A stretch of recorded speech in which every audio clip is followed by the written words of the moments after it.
Central యూనివర్సిటీలో అక్కడి విద్యార్థులు చేస్తున్న ఆందోళనలు, వారి పోరాటానికి, వారి యొక్క పోరాట స్ఫూర్తికి ముందుగా మా పార్టీ తరపున, హైదరాబాద్ నగర ప్రజల తరపున హృదయపూర్వకంగా వారికి సల్యూట్ చేస్తూ, ఎందుకంటే అసామాన్య ప్రతిఘటన, గొప్ప పోరాట పటిమ, ఒక తెలంగాణ ఉద్యమంలో ఆనాడు ఒక ఉస్మానియాలో, ఒక కాకతీయ యూనివర్సిటీలో, ఒక మహాత్మా గాంధీ యూనివర్సిటీలో, పాలమూరు యూనివర్సిటీలో, శాతవాహన యూనివర్సిటీలో ఎట్లాంటి పోరాటాన్ని అయితే ఆనాడు చూసినామో అంతకు ధీటుగా ఈరోజు రాష్ట్ర ప్రభుత్వాన్ని సవాల్ చేస్తూ ఈ పోరాటంలో వీరోచితంగా ముందున నడుస్తున్న మా తమ్ముళ్ళకి, చెల్లెళ్ళకి హృదయపూర్వకంగా తెలంగాణ ప్రజల తరపున వారికి సల్యూట్, వారికి నా ధన్యవాదాలు కూడా చెప్తా ఉన్నాను. 10 రోజులుగా ఇంత పెద్ద పోరాటం జరుగుతుంటే సహజంగా ప్రజాస్వామిక లక్షణాలున్న ప్రభుత్వం అయితే వారిని పిలవాలి, మాట్లాడాలి, వారి ఆందోళనలను విరమింపజేసే ఆలోచన చేయాలి. కనీసం వారితో పిలవకపోయినా కనీసం అక్కడికన్నా ప్రభుత్వ ప్రతినిధులను పంపి, ఒక మంత్రి గారినో లేదా బాధ్యత గల వ్యక్తులను, అధికారులను పంపి వారికి కొంత వివరించి చెప్పే ప్రయత్నం చేయాలి. కానీ ఈ ప్రభుత్వ వైఖరి ఎట్లా ఉంది? ఆందోళనలు చేస్తున్న విద్యార్థులను పట్టుకొని గుంటనక్కలు, అక్కడ జింకలు లేవు, గుంటనక్కలు ఉన్నాయని స్వయంగా ముఖ్యమంత్రి గారు మాట్లాడుతున్నారు. ఇంకొక మంత్రి గారు అయితే పేమెంట్ బ్యాచ్ అని చెప్పి విద్యార్థులను చిన్నగా చేసే విధంగా, వాళ్ళని అల్పంగా చూపే విధంగా ఇంకొక మంత్రి గారు నోరు బారేసుకుంటారు.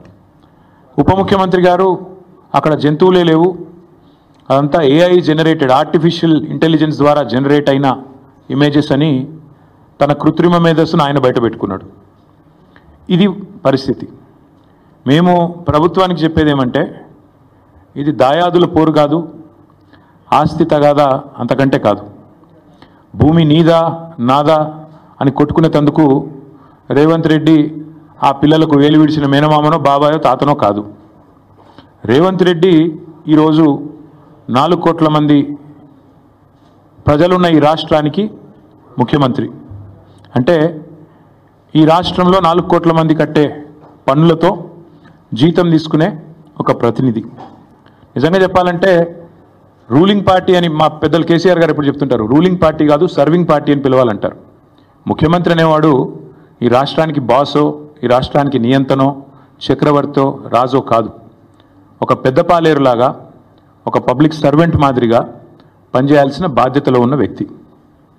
మంత్రి అయినా, ఎమ్మెల్యే అయినా, ఎమ్మెల్సీ అయినా మేమందరం కూడా వేరే పబ్లిక్ సర్వెంట్స్, మేమంతా ప్రజాసేవకులం.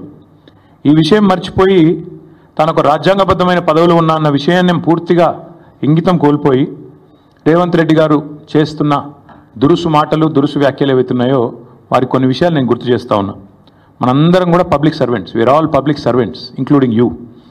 ఇదేం పటేల్ పట్వారి వ్యవస్థ కాదు, ఇది నియంతృత్వం కాదు. ఇక్కడ ఎవరు రాజులు లేరు, చక్రవర్తులు లేరు. నువ్వు ప్రజల చేత ఎన్నుకోబడ్డ ఒక ఎమ్మెల్యే మాత్రమే. ఆ ఎమ్మెల్యేలు మీ కాంగ్రెస్ పార్టీలో మెజారిటీ మంది నిన్ను ఎన్నుకుంటే నువ్వు ముఖ్యమంత్రి అయినావు తప్ప నువ్వేమి రాజువు కాదు, నియంతవు కాదు. పేరుకేమో ప్రజాపాలన, కానీ చూస్తే మరి ఈరోజు ప్రజాస్వామిక స్ఫూర్తి అనేది కనీసం అణుమాత్రం కూడా మీరు చేసే ఒక్క పనులు కూడా కనబడతలేదు. ఎంత దుర్మార్గంగా మొత్తం దేశం మొత్తం చూస్తూ ఉంది.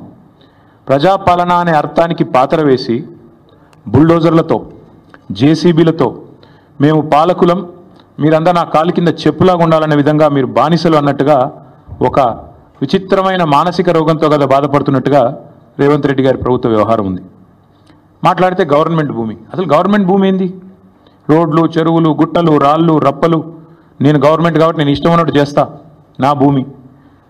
Let me remind mister Revanth Reddy, government is a mere custodian, not the owner.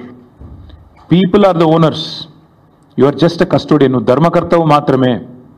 ప్రజల సొమ్ముకు, ప్రభుత్వ భూమి అంటే ప్రజల సొమ్ము అది కాబట్టి ప్రజల సొమ్ముకు నువ్వు ధర్మకర్తవు మాత్రమే. You are a mere custodian for a very short time.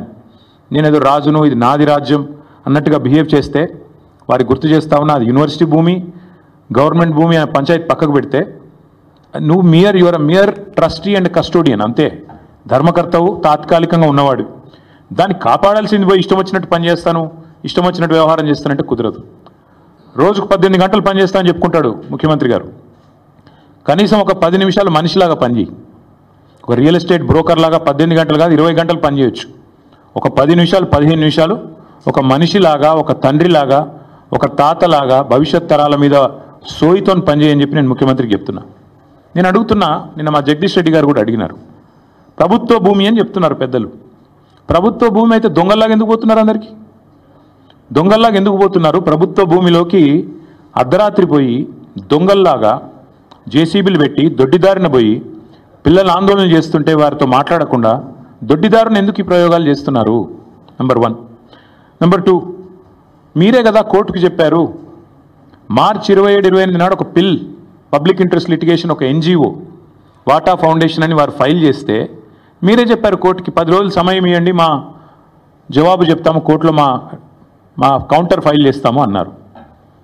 మరి ఆ 10 రోజులు ఏం పడిపోయిందని వాళ్ళ బుల్డోజర్లు పంపి అర్ధరాత్రి అపరాత్రిని లేకుండా ఉన్న చెట్లన్నీ కూలగొట్టి అక్కడున్న పశువులను చంపేసి అక్కడున్న పక్షులను గూళ్ళు చెదిరేటట్టు చేసి ఈ 10 రోజులు దొంగల్లాగా ఎందుకు వ్యవహారం చేస్తున్నారు? ప్రభుత్వ భూమి అన్నమాట నిజమే అయితే ఎందుకు ఈ దొంగ వ్యవహారం?